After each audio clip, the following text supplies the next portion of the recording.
1절에서 9절 한 절씩 교독하시고 마지막 절은 같이 읽도록 하겠습니다. 형제들아, 내가 신령한 자들을 대함과 같이 너희에게 말할 수 없어서 육신에 속한 자 곧 그리스도 안에서 어린아이들을 대함과 같이 하노라.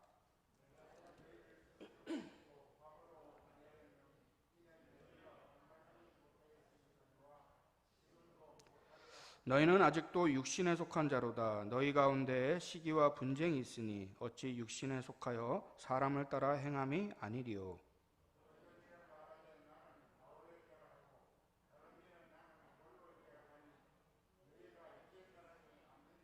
그런즉 아볼로는 무엇이며 바울은 무엇이냐? 그들은 주께서 각각 주신 대로 너희로 하여금 믿게 한 사역자들이니라.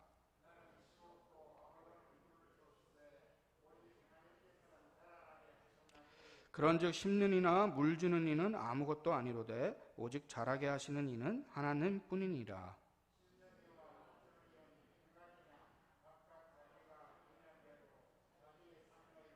함께 읽겠습니다. 우리는 하나님의 동역자들이요 너희는 하나님의 밭이요 하나님의 집이니라. 아멘. 우리는 하나님의 동역자들이란 말씀으로 같이 은혜를 나누기 원합니다. 이판사판이야 뭐 이런 말들 한번 해보신 적 있으십니까? 우리 성도님 중에 핏대로 올리고 막 화가 나면은 그런 말을 하는 경우가 있더라고요. 많이 들어본 경험이 있을 것이라 생각하는데 우리나라 말 중에 극단적으로 쓰는 말들이 참 많이 있더라고요. 그래서 그 이판사판이라는 말이요, 이게 출처가 있더라고요. 이게 불교에서 나오는 용어라고 하더라고 합니다. 그 법통을 이어가는 스님을 사판승이라고 합니다. 그리고 깨달음을 추구하는 그런 스님을 이판승이라고 한대요. 그래서 사판승과 이판승 이렇게 있대요. 이게 둘이 모이면은 충돌을 하기 때문에 거기서 나오는 말이 이판사판이랍니다. 그러니까 각각의 고유한 영역이 있는데 그 영역을 너무나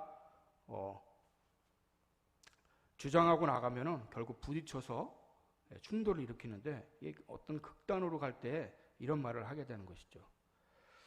각각의 영역을 인정하고 부르신 그 자리에서 충성을 하면은 모든 것이 원활해질 텐데 그렇지 않게 되면 늘 항상 분쟁이 일어나는 것을 볼 수가 있습니다.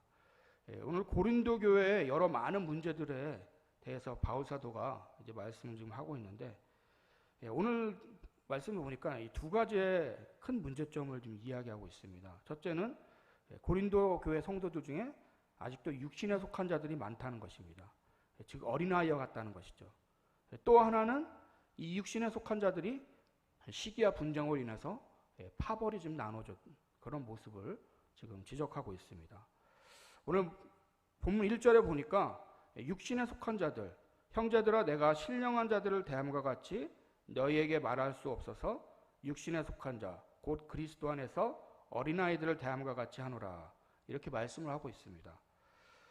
이전에 예수님께서 어린아이와 같이 아니하면 천국에 들어갈 수 없다. 그런 말씀을 했는데 지금 이 사도 바울이 하는 어린아이는 그런 차원의 어린아이가 아니죠. 한마디로 아직도 모든 것을 떠먹여주고 돌봐줘야 하는 그런 미성숙한 차원에서의 좀 부정적인 어린아이의 언급을 좀 하고 있는 것입니다.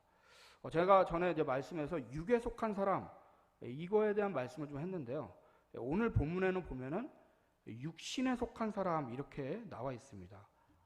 육에 속한 자들은 자연인이죠. 그러니까 예수의 영이 임하지 않은 구원받지 않은 자라고 할 수 있습니다.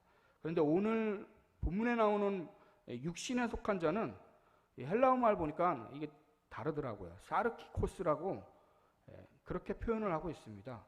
육에 속한 자는 푸시키코스.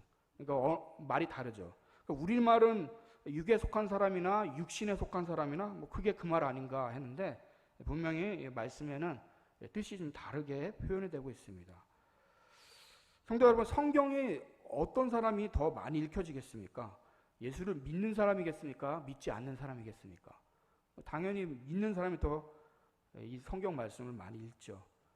만약에 복음이 예수 믿고 너네들이 천국에 간다, 그 정도의 얘기만 했다면 이렇게 66권의 아주 두꺼운 말씀이 필요하지는 않을 것이라 생각합니다. 그러나 하나님께서는 매번 어떻게 보면 반복적인 말씀도 하시고 이렇게 많은 말씀들을 또 역사와 함께 계속해서 하고 있는데, 여기에는 바로 우리가 아직도 신령한 자가 되지 못하는 그러한 단계에 있기에 필요한 말씀으로 하나님께서 어쩔 때는 똑같은 말씀, 지겨우리만큼 그렇게 들릴 수도 있지만 그게 너무나 중요하기 때문에 이렇게 하나님의 말씀이 주구장창 계속되고 있는 것 같습니다. 이 육신에 속한 자들, 진정 주님의 제자로서 온전히 오늘 신령한 자들과 같이 대하지 못하는 이 사도 바울의 심정, 오늘 우리가 그래서 이 말씀을 통해서 우리가 진정 모두가 신령한 자라고 그렇게 인정받는 그런 복된 모습이 되어야 될 줄로 믿습니다. 신앙 용어 중에 보면은 육이라는 말이 있습니다. 육이. 아마 많이 들어보신 분도 계실 텐데요. 이게 참 안 좋은 말인 것 같아요.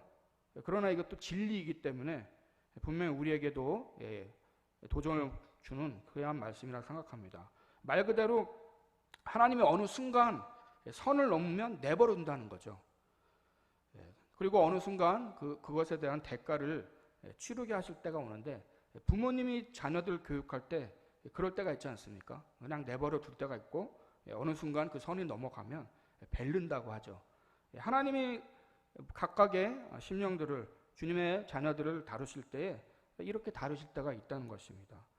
하나님은 늘 사랑과 함께 공의를 이루시는 분이시기 때문에 주님 그 균형을 늘 잘 이루기 위해서 우리를 채찍질하기도 하고 또 사랑으로 인도하기도 합니다. 어떤 분들은 나는 뭐 아무 문제 없는데 또 항상 평탄하게, 그럴 때 더욱 조심해야 하는 것입니다. 어느 순간 내가 내 마음대로 살아가는데 하나님의 간섭이 없다, 그런 게 못 느낀다, 그러면 또 문제가 되는 것이죠. 오늘 본문 말씀에 보면은 고린도 교회 성도들 중에 아직도 어린아이 같은 자들이, 즉 육신에 속한 자들이 많이 있었기 때문에 이렇게 시기와 분쟁이 일어났다고 말씀하고 있습니다. 2절의 말씀에 보면은 내가 너희를 저주로 먹이고 밥으로 아니하였노니 이는 너희가 감당하지 못하였음이거니와 지금도 못하리라. 너희는 아직도 육신에 속한 자로다. 이 육신에 속한 자, 그래서 이 육신에 속한 자들이 많은 교회의 모습, 그래서 어떤 신학자들이 이 현대 기독교의 특징을 진단하고 우려하는 목소리로 육신에 속한 자들이 많기 때문에 교회가 아직도 어떤 정말 주님께서 원하시는 빛과 소금의 역할보다는 사람은 많아졌는데 그런 영향력이 부족해지지 않았나 그렇게 진단하고 있습니다. 이 현대 기독교의 특징, 즉 육신에 속한 자들이 많은 교회 모습에 여러 가지 특징이 있는데 몇 가지를 좀 소개한다면, 첫 번째로는 신앙생활이 아닌 여전히 종교생활을 한다는 거죠. 늘 우리의 싸움이 여기에 있는 것입니다. 그래도 나는 신앙을 갖고 있는데, 그러나 진짜 신앙이 무엇인지, 그게 종교라는 생활로 하고 있는 것인지 단적인 예를 보여주는 그 영화가 한 편 있더라고요. 아마 보신 분들 중에 많이 보셨을 것 같은데, 타이타닉이라는 영화, 좀 이제 시간이 많이 흘렀는데 거기 보면은요, 마지막 장면에 배가 침몰을 하지 않습니까? 그때 사람들이 다 살려고 아둥바둥할 때에 악기를 연주하는 자들이 등장을 합니다. 참 그게 인상 깊습니다. 악기를 연주하던 사람들이 의연한 모습으로 거기서 찬송가를 연주를 하는데, 이 찬송가 이 곡이 4주를 가까이 하게 하면 이 곡을 바이올린 뭐 이런 현악기 하시는 분들이 연주를 하죠. 아마 영화를 보던 많은 분들이 마지막 순간에 뭐 기도를 하고 하나님 살려주세요 막 이렇게 하고도 남아야 될 시간에 하나님을 찬송하는 그런 모습으로 의연하게 마지막을 준비하는 그 영화 장면이 하나가 딱 나오더라고요. 언제 우리의 마지막 순간이 올지 모르지만 그때 우리가 주님을 바라보고 하나님과 함께 있음을 믿고 사모하는 그러한 모습, 그게 바로 신앙의 가장 본질적인 가치가 아닌가 생각을 합니다. 염세적인 그런 것을 말씀하는 게 아니라 지금 세대가 너무나 종말론적인 신앙 가치에서 많이 떠나 있는 모습 때문에 이런 말씀을 드리는 것입니다.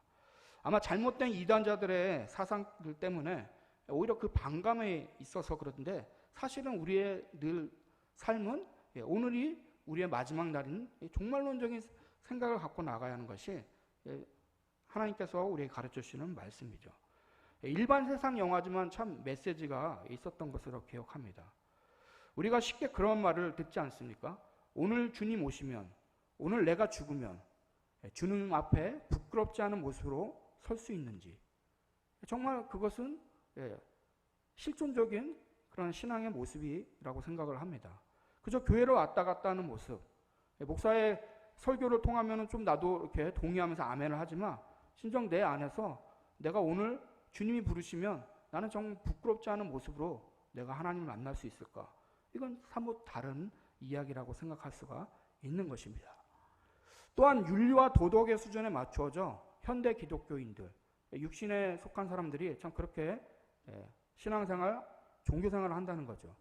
많은 사람들이 윤리와 도덕이라는 카드를 이 카드를 가지고 이 교회에도 이렇게 오고 있다는 거죠. 그래서 스스로 다른 자들보다 나은 자라고 하는 그런 자기의에 빠질 때가 참 많이 있습니다. 요즘같이 코로나 시대에 참 믿는 자들이 오해와 억울함을 당하는 시대가 또 없는 것 같습니다. 일 터지면 교회부터 계속 공격을 하니까 말입니다. 그러나 지금만 그런 것이 아니라 2000년 전에도 믿는 자들은 늘 오해와 억울함이 많았다는 것을 우리는 알 수 있습니다. 그러나 결국 주님께서 늘 언제나 말씀하셨듯이 악에게 지지 말고 선으로 악을 이겨라. 이 말씀을 우리는 세상을 승리하며 나가야 될 줄로 생각하는 것입니다. 악을 악으로 갚는 이 세상과 다르게 계속해서 선한 일을 도모하게 할 때 결국 선이 이기는 날이 온다고 주님은 말씀하고 있습니다. 그래서 우리의 도덕과 윤리는 하나님의 뜻에 놓여있기 때문에 훨씬 높은 차원에 있는 것이죠. 우리 모두가 성도로서 기본적으로 세상의 법과 윤리를 얼마나 잘 지키며 살아겠습니까? 주님이 거기 수준이 아니라 내 뜻을 이루는 수준으로 한층 더 올렸기 때문에 우리의 잣대는 그냥 세상이 요구하는 그런 윤리와 도덕 수준에 맞춰져서는 안 된다고 말씀하고 있는 것이죠. 육신에 속한 사람, 즉 어린아이의 신앙 수준에 있는 자들은 언제나 이 하나님의 뜻을 찾기보다 윤리와 도덕, 즉 사람들의 생각이 어떠한지를 많이 찾는다는 거죠. 다른 말로 하면 대세를 많이 찾는 것입니다. 지금 세상 사람들이 이렇게 가니까 교회도 좀 이렇게 가야 되지 않겠습니까? 이런 것들이 많이 우리 가운데 있다는 거죠. 사람들의 눈치를 살피고 또 자기중심적이기 때문에 자기중심적이면 의견이 언제나 분분하죠. 왜 우리가 어떤 일을 할 때 기도를 먼저 하겠습니까? 하나님의 뜻에 맞추면 모두가 하나가 될 수가 있기 때문에 그런 것입니다. 각각의 의견들은 언제나 분분하더라고요. 그래서 좋은 교회일수록 회의보다 기도가 많은 교회가 좋다고 하는 그런 말씀이 있습니다. 성경에 육신에 속한 사람의 모습이 여러 명 등장하는데 오늘 이제 한 인물을 좀 소개한다면 사울왕이죠. 다 아시는 사람이라고 생각하는데 이 사울왕의 스토리를 잠깐 이야기하면은 이 사람은 말 그대로 윤리와 도덕이라는 기준에서 하나님의 뜻이 아닌 대세를 늘 항상 백성의 그런 모습을 눈치를 많이 본 사람이라는 거죠. 사울왕은 그래서 사무엘 선지자로부터 이러한 하나님의 말씀을 한번 듣게 됩니다. 15장 3절 이하에 찾지는 않겠는데 제가 한번 읽어보겠습니다. 지금 가서 아말렉을 쳐서 그들의 모든 소유를 남기지 말고 진멸하되 남녀와 소아와 젖먹는 아이와 우양과 낙타와 나귀를 죽이라 하셨나이다. 지금 모두를 아말렉에 있는 모든 생명들을 진멸하는 그런 하나님의 명령을 받게 됩니다. 이 말씀을 볼 때 보통은 어른들 죽이는 것까지는 이해가 되는데 여기 보면은 젖먹는 아이까지 다 죽이라고 얘기를 해요. 언뜻 이것이 휴머니즘적인 모습으로 보면 윤리와 도덕의 잣대로 보면 하나님의 인정사정 없는 그런 무자비한 하나님처럼 비칠 수가 있습니다. 그런데 말씀을 조금만 보시면은 2절에 아말렉 사람들이 이미 하나님의 구속사역에 대해서 방해를 한 그런 죄가 있습니다. 하나님께서는 모든 것들이 사랑과 함께 공의가 같이 실현되기를 원하시는 거죠. 그래서 십자가가 존재한 것인데 유아들이 무슨 죄냐고 이렇게 따질 수도 있지만 신앙적 가치에서 보면 그들도 구원받을 죄인들이라는 것입니다. 그래서 우리가 유아 세례를 하고 있지 않습니까? 심판은 동일하게 적용된다는 거죠. 하나님은 신앙에 대해서, 하나님의 뜻에 대해서 확실하게 선을 그어주셨는데 문제는 언제나 우리가 그것을 흔들 때가 많다는 거죠.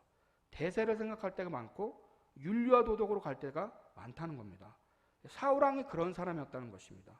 그래서 그는 나름 생각했죠. 그래서 하나님의 명령을 온전히 순종하지 않고 양과 소 중에 좋은 것을 남깁니다. 이 스토리 아마 성도님들 다 아실 텐데, 그때 그 사울왕이 왜 양과 소를 남겼냐고 묻는 질문에 대해서 하나님께 제사하려고 남겼다고 이렇게 얘기를 합니다. 기특한 모습 아닙니까? 하나님께 제사하려고 양과 소를 남겼는데, 좋은 것을 하나님께 예배하려고 남겼는데, 우리는 신앙이라는 명목으로 또 윤리와 도덕이라는 잣대로 하나님의 뜻을 희석시킬 때가 참 많이 있습니다.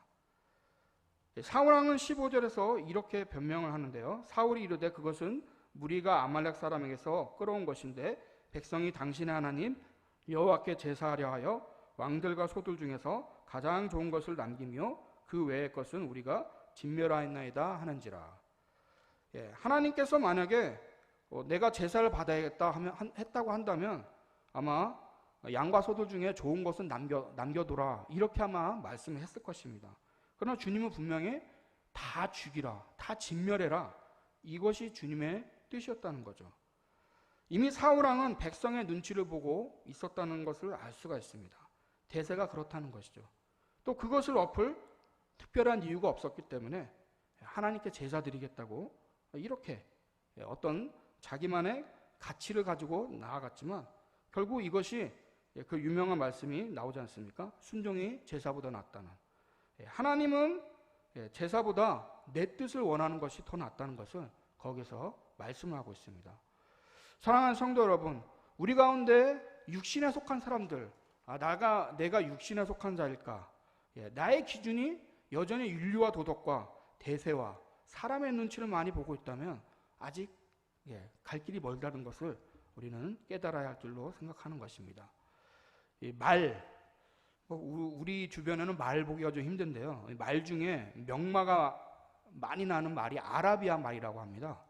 아마 들어보신 분도 계실지 모르겠는데, 아라비아 명마가 왜 그렇게 됐느냐 봤더니 이 아라비아에서 어떤 사람이 세계에서 제일 좋은 말 100마리를 구해서 테스트를 했다고 합니다. 같은 울타리에 가둬놓고 말들에게 먹을 것을 충분히 주고, 그런데 물을 안 줬다는 거죠. 물을 한 모금도 안 주고 말을 계속 사육했다고 해요. 그리고 난 다음에 어느 순간 이제 죽기 직전에 정말 이제 물을 먹어야 할 그 시점에 이 말들을, 이 100마리의 말을 풀어놨다고 합니다. 아마 말들이 이제 미친 듯이 이제 시냇물을 향해서, 그 옆에 이제 시냇물이 있었거든요.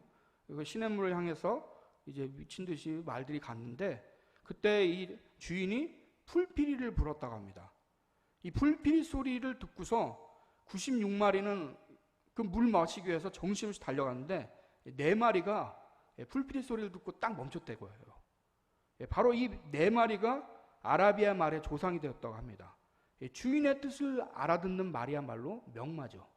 하나님께서 정말 원하시는 것은 늘 항상 저도 예배할 때마다 여기 올해 목사님께서 표를 걸어 놓으셨는데, 이 청종, 정말 하나님의 뜻을 내가 따르려고 하는가, 이게 정말 중요하다고 말씀할 수가 있습니다. 성도 여러분, 늘 내 뜻이 아닌 하나님의 뜻을 살핌으로 육신에 속한 자가 아닌 진정 신령한 자로 변화되는 저와 우리 모든 성령 되시길 진심으로 축원드립니다. 사도 바울도 그렇고 오늘 고린도 교회의 모습을 말씀하면서 3절 하반절에 어찌 육신에 속하여 사람을 따라 행함이 아니리요. 여전히 이 고린도 교회의 모습을 보면서 이런 말씀을 하고 있는데, 오늘 이 말씀을 통해서 우리가 진정 육신에 속한 사람이 아닌 신령한 자로 거듭나는 그런 모습이 있어야 될 줄로 믿는 것입니다. 마지막으로 현대 기독교의 모습을 보면은 현세적인 유익을 추구한다고 하고 있습니다. 종교 생활을 하고 윤리와 도덕의 잣대로, 그리고 현세적인 유익을 추구한다고 그렇게 지적을 하고 있습니다. 대표적인 예가 예수님을 따라다녔던 군중들의 모습에서 보일 수가 있는데요. 예수님께서 5,000명을 먹이시는 그런 기적을 베푸시자 사람들이 예수님께 열광을 하죠. 저 사람이야말로 내 문제를 해결해 줄 사람이다. 저 사람이야말로 정말 해결자다. 그래서 요한복음 6장에서 보면은 예수님께서 이런 기적을 행하신 후에 이렇게 말씀을 합니다. 내가 진실로 진실로 너희에게 이르노니 너희가 나를 찾는 것은 표적을 본 까닭이 아니요 떡을 먹고 배부른 까닭이로다. 썩을 양식을 위하여 일하지 말고 영생하도록 있는 양식을 위하여 하라. 이 양식은 인자가 너희에게 주리니 인자는 아버지 하나님께서 인치신 자니라. 많은 사람들의 목적을 주님은 이미 간파하셨다는 거죠. 오늘날에도 육신에 속한 자들은 여전히 현세적인 유익을 추구하기 위해서 하나님을 자꾸만 이용할 때가 많이 있다는 것이죠. 우리의 싸움이 여기에 있는 거죠.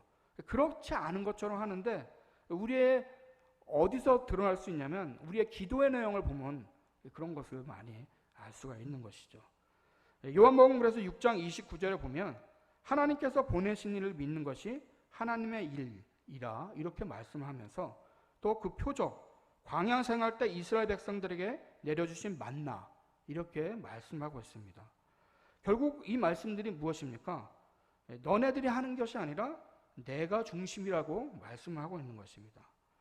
하나님께서는 오늘 현세적인 유익 거기에 목적을 삼아서는 우리가 진정한 변화된 그리스도인이 될 수 없다는 것을 주님은 이야기하고 있는 것입니다. 왜 하나님께서는 인간의 나섬을 많은 부분에서 반복해서 말씀하실까요? 우리의 본성을 알고 있기 때문입니다. 왜 선악과를 따먹었습니까? 사단이 그렇게 유혹하죠. 이것을 먹으면 하나님과 같이 된다. 우리의 죄의 본성에는 늘 하나님이 우리를 간섭하고 이끌림당하는 게 싫은 때가 많이 있습니다. 내가 알아서 하겠다는. 그래서 그런 모든 것들이 우리 안에 자유라는 미명 아래 자꾸만 우리의 신앙을 변질할 때가 많이 있습니다. 그러나 성도 여러분, 물 속에 있는 고기가 언제나 물 밖을 동경하다가 그게 자유로 알고 나아가면은 죽음이 오죠. 우리가 늘 은혜 안에 살면서 그 밖에 동경하다가 그 하나님의 뜻을 넘어가게 되면 죽음이 온다는 것을 우리는 잊어서는 안 된다는 것입니다. 육신에 속한 사람들은 이렇게 현세적인 유익이나 또 신앙을 가장한 종교생활과 또 여전히 윤리적인 거 도덕적인 잣대로 이런 모습으로 신앙생활을 하는 것처럼 하게 되는데 결국은 여기에는 하나님이 기뻐하는 열매가 없다고 말씀을 하고 있는 것입니다. 성도 여러분, 오늘 그래서 고린도 교회에 육신에 속한 사람들이 많음으로 인해서 여전히 하나님이 더 원하시는 뜻을 이루어가야 할 텐데 너희들이 여전히 성숙하지 못하기 때문에 젖 먹는 아이들이 먹이는 그런 수준밖에 대할 수밖에 없다라는 말씀을 하고 있는 것입니다. 또 한 가지는 육신에 속한 사람들은 고린도 교회가 파벌이 나눠지도록 그렇게 하게 되었는데 여기에 시기와 분쟁이 있다고 그것 때문에 고린도 교회가 나눠졌음을 지금 말씀하고 있습니다. 오늘 본문 5절에 다시 보시면 그런즉 아볼로는 무엇이며 바울은 무엇이냐 그들은 주께서 각각 주신 대로 너희로 하여금 믿게 한 사역자들이니라. 우리 마음 가운데 자꾸만 힘이 생기고 어떤 뭔가 좀 앞서가는 주장하게 되면 사람은 그런 것 같아요. 팔을 나누는 그런 내 편, 네 편.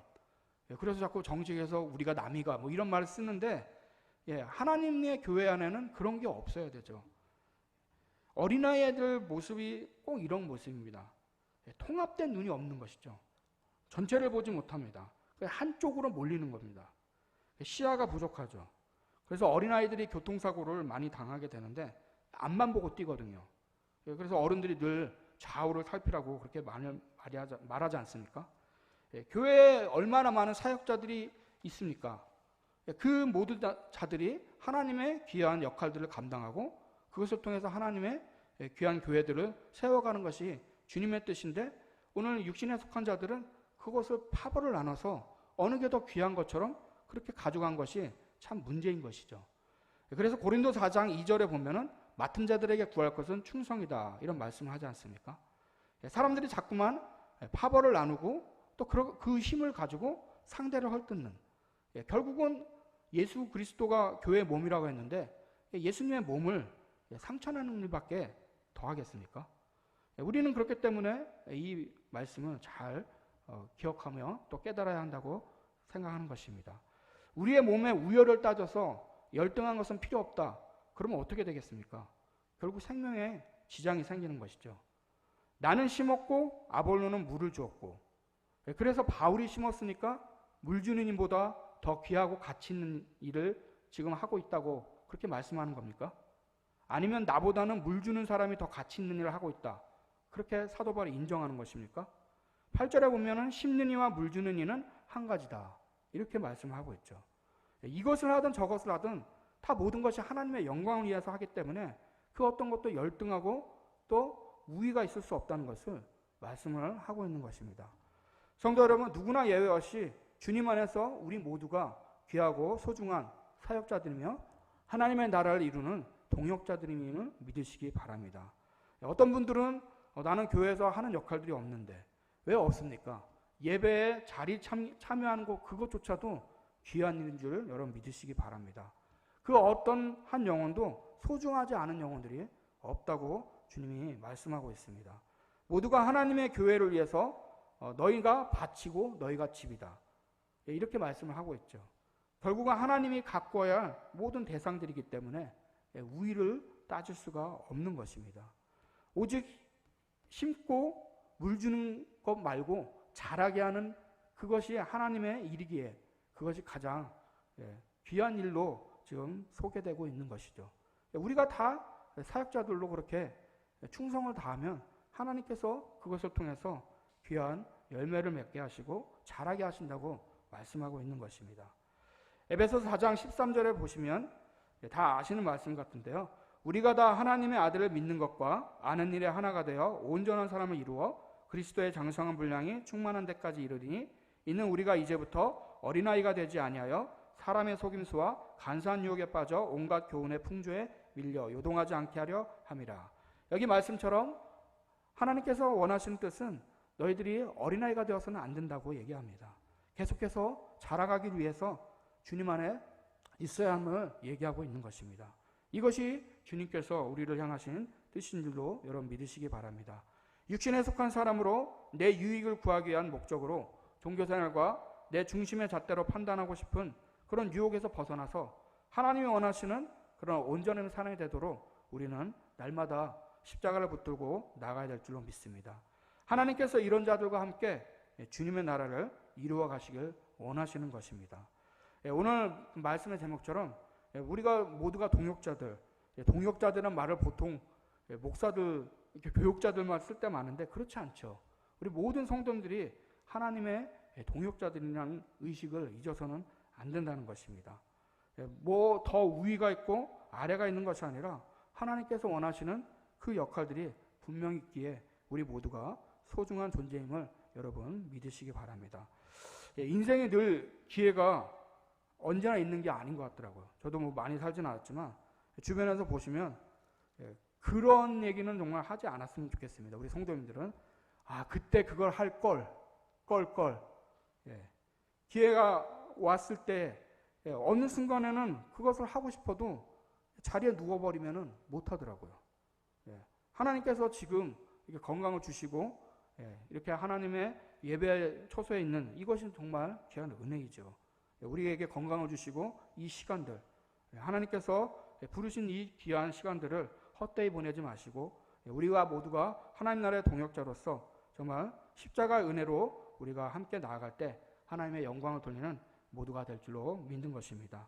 육신에 속한 자, 정말 신령한 자가 되기도 우리 모두가 날마다 더욱더 거룩한 그 빛으로 나아가서 하나님의 영광으로 나아가는 모든 성전 되시길 진심으로 축복드리겠습니다. 기도하겠습니다. 하나님 아버지 은혜를 감사드립니다. 하나님께서 육신에 속한 자가 아닌 신령한 자로 원하시는 뜻을 오늘도 말씀해 주시니 감사를 드립니다. 우리 자신들을 살펴서 우리가 진정으로 하나님의 뜻 가운데 살아가고 있는 자들인지 다시 한번 판단하고 아버지 고백함으로 변화받는 우리의 모습이 되도록 은혜 베풀어 주시옵소서. 지금 이 어려운 가운데서도 우리가 오직 붙들어야 할 것은 주님이 내게 주신 그 은혜와 사명인 줄 알고 이것을 붙들고 끝까지 달려가는 우리 모든 복된 성도님 되도록 은혜 베풀어 주시옵소서. 이사하고 예수 그리스도의 이름을 감사하며 기도드립니다. 아멘.